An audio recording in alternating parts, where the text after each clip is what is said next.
Des nouvelles vraiment sensationnelles viennent de traverser l'océan, une nouvelle qui ébranle tout ce que nous pensions savoir sur la supériorité militaire américaine.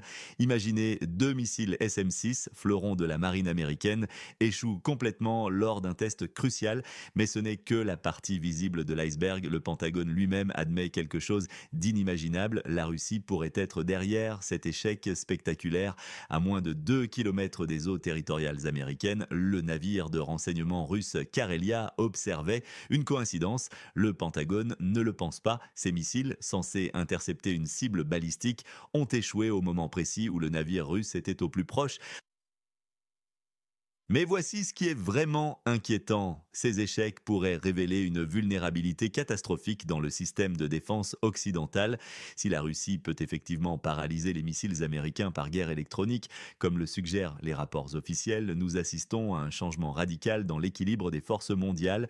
Pour la première fois dans l'histoire, les États-Unis reconnaissent officiellement que la Russie pourrait avoir compromis leurs tests militaires. Ce n'est plus de la spéculation, c'est maintenant dans les documents du Pentagone. Pensez-y un instant. Si un seul navire russe peut neutraliser le système de défense antimissile américain, qu'est-ce que cela signifie pour la sécurité mondiale? Qu'est-ce que cela signifie pour nos alliés? Et surtout, qu'est-ce que cela signifie pour l'avenir des conflits modernes? L'enquête est en cours, mais les experts militaires sont déjà alarmés. Si les systèmes de guerre électronique russes peuvent effectivement perturber les missiles SM-6, nous sommes face à une révolution dans l'art de la guerre moderne. Écrivez dans les commentaires, pensez-vous que nous assistons à un tournant historique dans l'équilibre des forces mondiales? Les récents événements concernant l'échec des tests du système de missiles SM-6 américain ont déclenché une onde de choc dans les cercles militaires occidentaux, mais ce n'est que la partie émergée de l'iceberg. Analysons l'ampleur réelle de cette situation pendant que le Pentagone cherche désespérément des explications, pointant du doigt la présence du navire de renseignement russe Karelia. Une réalité plus sombre émerge. Les systèmes de défense occidentaux, considérés comme inviolables pendant des décennies, montrent aujourd'hui leurs failles. Les experts militaires sont forcés de reconnaître une vérité dérangeante. La présence d'un seul navire russe a suffi à perturber des tests cruciaux. Imaginez maintenant un scénario de conflit réel. Les implications sont vertigineuses. Cette vulnérabilité nouvellement exposée s'inscrit dans un contexte plus large de transformation radicale de la guerre navale. Les armes hypersoniques russes, les drones navals, les systèmes de guerre électronique avancés, tout cela rend obsolètes les doctrines navales occidentales traditionnelles. Les porte-avions américains, autrefois symbole de la puissance navale incontestée, pourraient désormais être neutralisés par une seule frappe hypersonique avant même de pouvoir réagir. C'est un changement de paradigme complet dans l'équilibre des forces mondiales. Le plus inquiétant, les États-Unis et l'OTAN n'ont toujours pas de réponse viable à ces nouvelles menaces. Leur système de défense, malgré des investissements colossaux, semble dépassé face aux innovations russes. Les analystes occidentaux commencent à admettre que la suprématie navale américaine, pierre angulaire de leur domination mondiale depuis la Seconde Guerre mondiale, pourrait être en train de s'effriter. Et si ce n'était que le début d'un bouleversement plus profond de l'ordre mondial, mais ce qui s'est passé ensuite dans les couloirs du pouvoir à Washington pourrait changer radicalement la donne. Les récents développements dans le domaine des armes hypersoniques révèlent une réalité inquiétante pour les forces navales occidentales.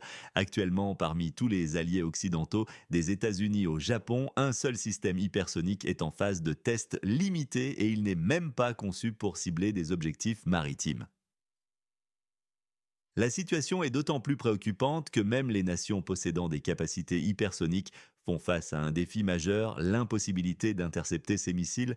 Bien que le système russe S-500 soit théoriquement capable d'intercepter des cibles hypersoniques, des doutes persistent quant à son efficacité contre des véhicules manœuvrant comme l'Avant-Garde ou le Kinzhal. Cette réalité bouleverse la stratégie navale américaine traditionnelle. Si une seule frappe hypersonique peut percer toutes les défenses d'un groupe aéronaval, quelle est la pertinence d'investir des milliards dans ces forteresses flottantes? La menace s'étend également aux drones navals et aux drones d'attaque. Contrairement aux missiles coûteux, ces systèmes sont peu onéreux à produire et déjà utilisés dans les conflits actuels. Si la technologie hypersonique reste l'apanage de quelques nations, les drones sont accessibles même aux pays moins fortunés. La situation est aggravée par le déclin de l'industrie de défense occidentale. Les décennies post-guerre froide ont vu la fermeture de nombreuses usines, bureaux d'études et chantiers navals.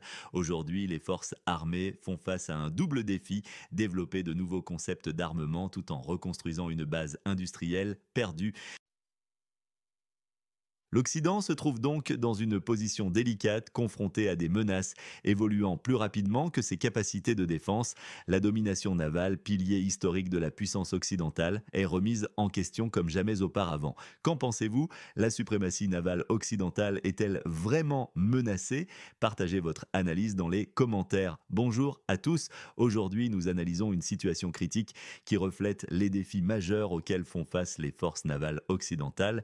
La crise actuelle de la marine américaine et de l'OTAN n'est pas simplement liée à l'incident des missiles SM-6, elle révèle une défaillance systémique de l'ensemble de l'appareil militaire occidental qui peine à s'adapter aux défis du XXIe siècle. Face au choc technologique provoqué par l'émergence des armes hypersoniques et des drones, les amiraux occidentaux commencent à discuter ouvertement de la nécessité d'une réforme urgente de la flotte. Ce ne sont plus de simples réflexions stratégiques, mais plutôt l'admission qu'une transformation radicale est nécessaire pour éviter une défaite inévitable.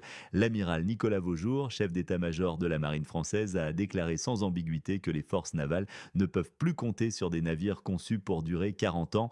Le modèle traditionnel, concevoir un navire, le construire sur une décennie, puis l'entretenir et le moderniser après 20-30 ans, est désormais obsolète. Les systèmes d'armement évoluent plus rapidement que la construction des navires eux-mêmes. Le chef de la marine britannique, Sir Ben Keep, souligne que la flotte moderne doit être modulaire et adaptative.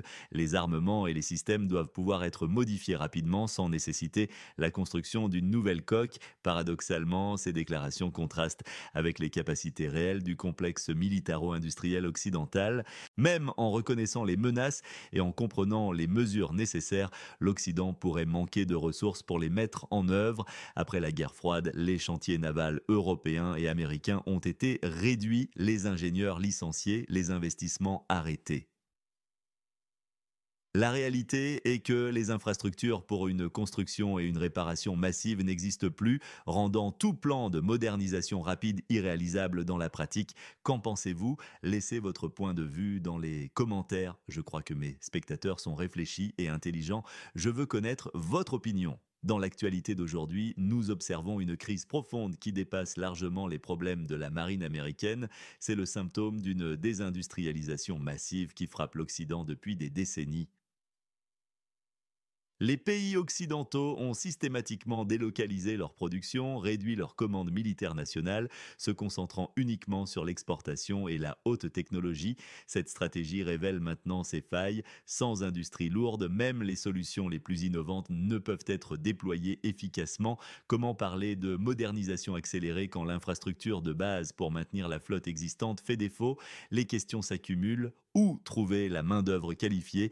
Comment obtenir les matériaux nécessaires? D'où viendront les ressources pour développer de nouvelles plateformes? La situation devient particulièrement critique concernant les équipages. L'OTAN fait face à une pénurie chronique de personnel, même en temps de paix, et les effectifs actuels sont insuffisants pour mener des opérations prolongées. Mais le recrutement reste problématique. Les discussions sur la création de nouveaux navires et la modernisation accélérée semblent être une tentative désespérée de rassurer l'opinion publique. Les militaires demandent plus de financement sans avoir de stratégie claire dans un contexte où les budgets se réduisent et où les dirigeants politiques exigent des résultats rapides. Cette réalité contraste fortement avec les développements technologiques de la Russie, qui teste et perfectionne ses équipements directement sur le terrain, notamment dans la zone de conflit. L'utilisation de drones et de navires sans pilote démontre une approche pragmatique et efficace. Pendant que l'Occident théorise, la réalité du terrain évolue rapidement. Les structures militaires occidentales semblent plus préoccupées par leur survie bureaucratique que par l'adaptation aux nouvelles menaces. Que pensez-vous de cette situation? Les pays occidentaux peuvent-ils rattraper leur retard industriel? Partagez votre opinion dans les commentaires. Bon, dans le monde moderne, les éléments de guerre électronique sont devenus une pratique quotidienne. Cependant, les navires de l'OTAN se sont révélés totalement impréparés à cette réalité. L'incident du navire de reconnaissance russe Karelia est devenu un véritable révélateur. Ce n'était pas simplement un cas de possible suppression électronique, c'était une démonstration délibérée. Le navire ne se cachait pas. Il s'est approché des côtes américaines pendant des essais militaires presque à bout portant. Les analystes américains ont pris note, tout semblait indiquer que la partie russe testait jusqu'où elle pouvait s'approcher du cœur du système de défense et quelles en seraient les conséquences. Le résultat, les missiles américains n'ont pas atteint leurs objectifs, coïncidence ou défaillance technique causée par une interférence externe. Bien qu'il n'y ait pas de preuves, le fait même que le Pentagone discute ouvertement de la possibilité d'une ingérence est révélateur. Même pendant la guerre froide, on n'avait jamais vu ça. Cette situation soulève une autre question cruciale. Que se passerait-il si de telles actions se répétaient dans d'autres régions? En mer Noire, dans la région Asie-Pacifique, dans le golfe Persique, les navires russes ou chinois équipés de systèmes modernes de guerre électronique ne sont plus de simples antennes flottantes. Ce sont des plateformes sophistiquées capables non seulement d'observer mais aussi d'interférer avec les opérations de combat. Faux. Nous sommes entrés dans une nouvelle ère de confrontation informationnelle. En mer, ce n'est plus tant un affrontement de canons et de missiles que d'algorithmes, de scanners, de capteurs, de radars, de camouflage et de brouillage. Dans cette réalité, les coûteux navires occidentaux s'avèrent vulnérables face à des menaces peu onéreuses mais intelligentes. Un drone, un bateau suicide ou même un drone volant équipé d'un module de guerre électronique peut endommager un système valant des milliards de dollars. Faux. Que pensez-vous de cette évolution de la guerre moderne? Partagez votre opinion dans les commentaires. Dans un tournant historique de la guerre navale moderne, nous assistons à une transformation radicale qui ébranle les fondements même de la puissance maritime occidentale. Les navires conventionnels, porte-avions, destroyers, frégates se révèlent soudainement vulnérables face aux nouvelles menaces asymétriques. Les systèmes de défense conçus pour contrer des flottes traditionnelles, sous-marins et aviation, se montrent désormais inefficaces. Les intercepteurs peinent à neutraliser des cibles hypersoniques manœuvrantes, tandis que les systèmes anti-aériens ne distinguent plus les petites embarcations armées parmi la multitude d'objets en mer. Le plus inquiétant pour l'OTAN est l'émergence d'une menace diffuse et asymétrique. Des ateliers modestes produisent des drones et des navires téléguidés à bas coût qui redéfinissent les règles du combat naval. La possession de porte-avions n'est plus déterminante. Des solutions mobiles peu coûteuses suffisent désormais à neutraliser des navires adverses. Cette révolution place les marines occidentales face à leur plus grand défi depuis la Seconde Guerre mondiale. Il ne s'agit plus simplement de moderniser, mais de repenser fondamentalement la nature même de la puissance navale. Un navire n'est plus un gage de supériorité, mais une cible vulnérable dont la perte représente un désastre tant militaire que politique. Les stratèges américains et européens changent déjà leur discours, exilent la projection de force globale, place à l'adaptation urgente. La réalité est implacable, les systèmes d'armement ne suivent plus le rythme des bons technologiques, un navire devient obsolète avant même sa mise en service. La solution émergente, une approche modulaire dissociant plateforme et capacité de combat, plus question de miser sur un navire spécifique, mais plutôt sur des modules interchangeables selon les missions. Qu'en pensez-vous? Cette révolution dans la guerre navale annonce-t-elle la fin des grandes flottes traditionnelles? Partagez votre analyse dans les commentaires. La situation actuelle de la marine occidentale révèle des faiblesses structurelles profondes. Les échecs récents, notamment avec les missiles SM-6, ne sont que la partie visible de l'iceberg. Le véritable problème est bien plus profond, un manque criant d'ingénieurs, de chantiers navals et de financement adéquat. Faux. Pendant que l'Occident s'efforce de maintenir une flotte traditionnelle coûteuse, la Russie et la Chine adoptent une approche asymétrique beaucoup plus efficace. Ces pays ne cherchent pas la parité quantitative, mais misent sur des avantages qualitatifs: missiles hypersoniques, guerre électronique, drones kamikazes et petites embarcations rapides. Le Pentagone continue de construire des navires gigantesques, tandis que ses adversaires développent des moyens rapides et économiques de les couler. Les experts militaires occidentaux arrivent à une conclusion alarmante: le modèle traditionnel de la marine est désormais obsolète. La victoire appartient désormais à celui qui s'adapte le plus rapidement et cause des dommages au moindre coût. La reconnaissance de ce problème ne suffit pas. Pour réformer la marine, il faut une volonté politique forte et des capacités industrielles que l'Occident ne semble plus posséder. Les discussions sont nombreuses, mais les actions concrètes restent rares. Cette crise reflète un déclin plus large de la domination militaire mondiale occidentale. Ce n'est pas simplement un échec technologique ou tactique, mais le symptôme d'un système fatigué qui ne peut plus faire face aux défis contemporains. Dans un monde où la victoire appartient à ceux qui embrassent le changement, l'Occident se retrouve dangereusement à la traîne. Que pensez-vous de cette situation? Partagez votre opinion. Peut-être pourrons-nous ensemble comprendre où cela nous mène.